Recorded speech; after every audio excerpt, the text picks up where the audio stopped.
hidup itu adalah pilihan, dan untuk menentukan suatu pilihan tentu dibutuhkan yang namanya alasan. Karena alasanlah yang akan memantapkan langkah kita di dalam menjalankan atau meninggalkan satu perkara.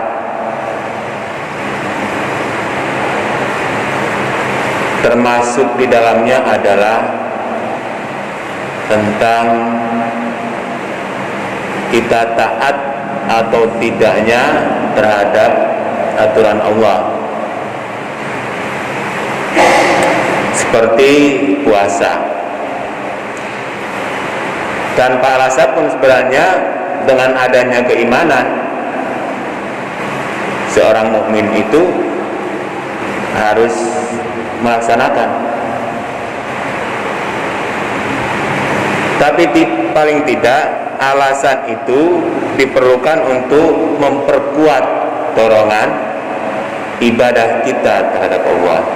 Walaupun sebenarnya alasan tidak dibutuhkan karena kita sudah mempunyai keimanan. Makanya para sahabat dulu kalau ada perintah atau larangan dari Allah Subhanahu wa taala langsung dikerjakan tanpa perlu musyawarah dulu, tanpa perlu diadakan seminar, diadakan macam-macam untuk membahas. Itu zaman dulu. Makanya kan kalau orang zaman dahulu itu kalau bikin tafsir itu tipis, beda dengan kita sekarang. Tafsirnya begitu banyak, tapi umat semakin bingung terhadap Al-Quran. Jadi saya ulang lagi, alasan kenapa kita berpuasa itu paling tidak diperlukan untuk memperkuat dorongan kita melakukan ibadah yang namanya puasa.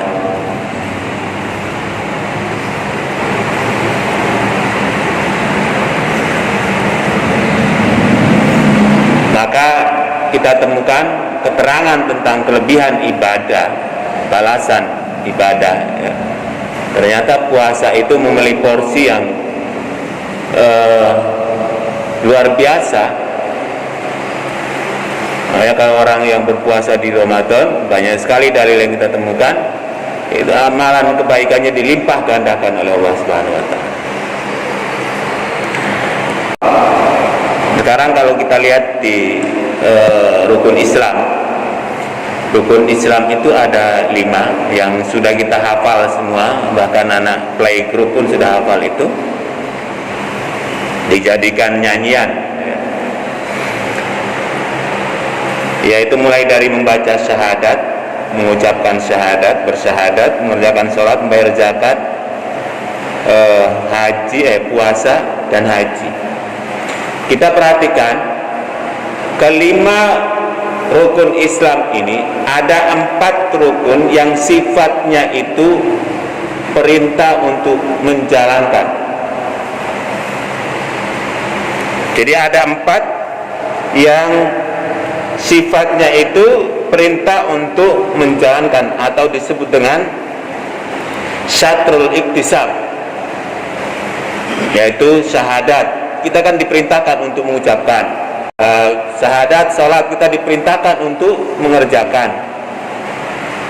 Zakat kita diperintahkan untuk mengeluarkan harta kita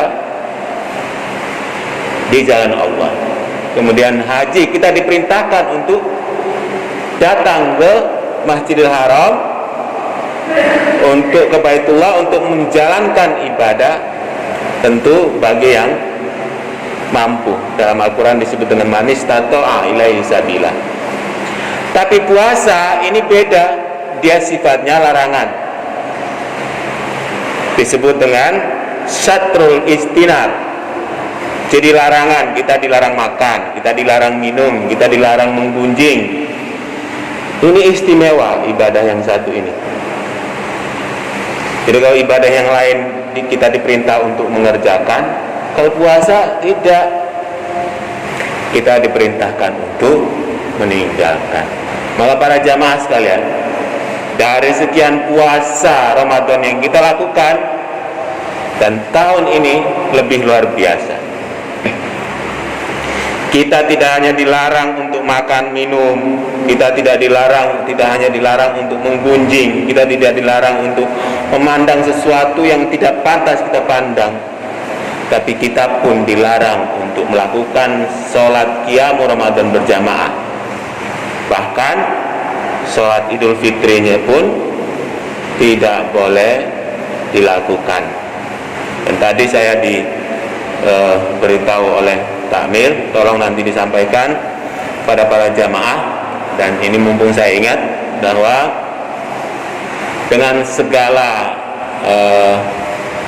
jadi permohonan maaf ya, bahwa tahun ini Idul Fitri di sini di Masjid Sabilillah tidak dilaksanakan di lapangan ataupun di masjid ya.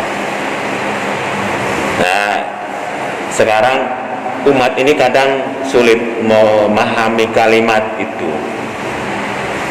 Jadi kayak larangan sholat berjamaah di masjid. Orang berpikirnya sholatnya yang dilarang, padahal yang berjamaahnya yang tidak boleh. Berarti kalau di masjid tidak boleh, di rumah boleh.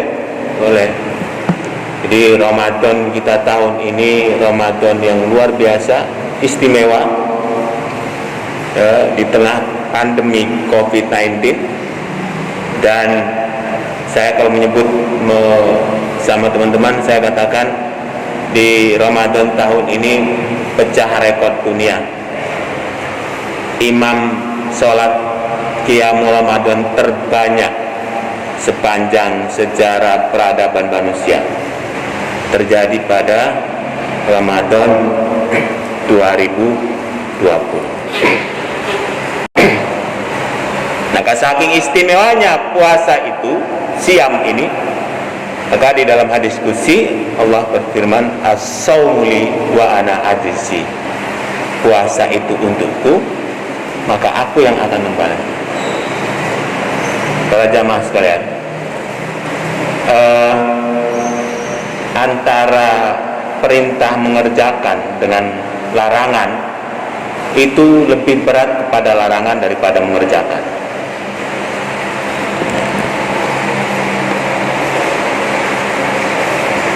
Contohnya adalah orang kalau menjadi